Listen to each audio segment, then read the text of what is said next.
This is the space in the body through which life descends into the fetus.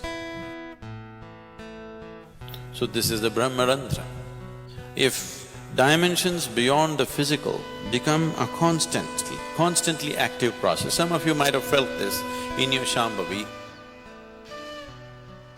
You got an antenna on your head which is giving you a certain perspective of life.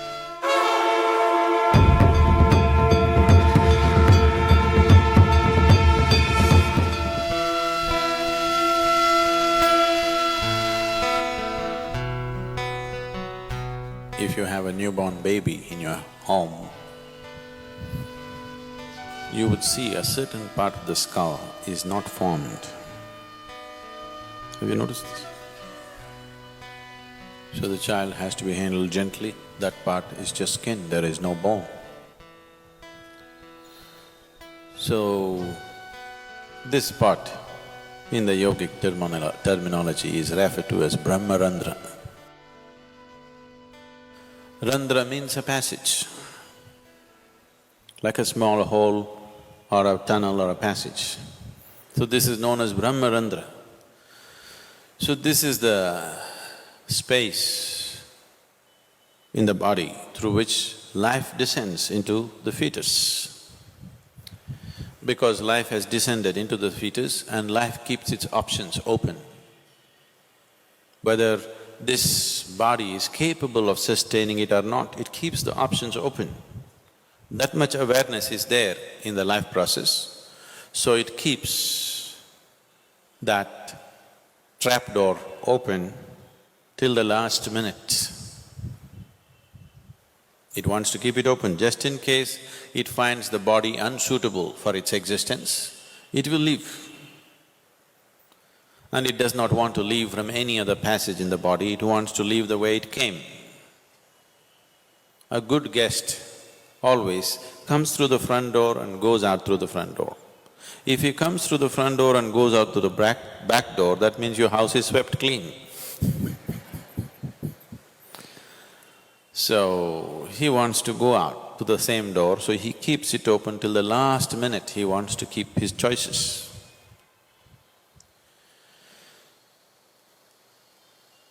There are any number of… probably if there are doctors or obstetricians, you would know, there are any number of cases where by all medical parameters, the fetus is healthy, everything is fine, but for some reason, a stillbirth happens. Simply because the life within is still choosing. If it finds a wrong kind of body is happening, life has its own karmic substance. And the fetus has the karma of the parents. So, it has made its choice, it is 90% of the time it is correct, or more, it is correct. Sometimes it is conscious that it could make a wrong choice. So this is the reason why during pregnancy, so many precautions were taken to create a different kind of atmosphere around a woman who is pregnant. We're giving that up now, a woman goes to work, she sits in the cinema, she goes all over the place. Such a thing is not maintained anymore. This was done just hoping something better than who both of you are comes into your womb. You know what I'm saying? You are husband and wife, you are of a certain quality. You want your child to have a higher quality than who you are, not just like you.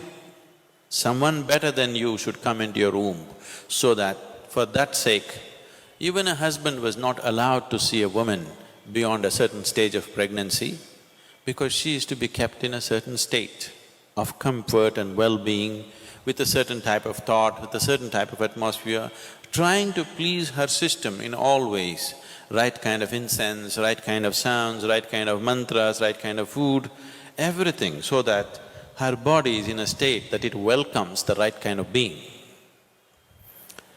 Maybe in today's world it is all these things are out of question. So if a being enters into this particular fetus and finds it unsuitable as it evolves to become a baby, then it leaves. That is why one door is kept open. So this is the Bramharandra.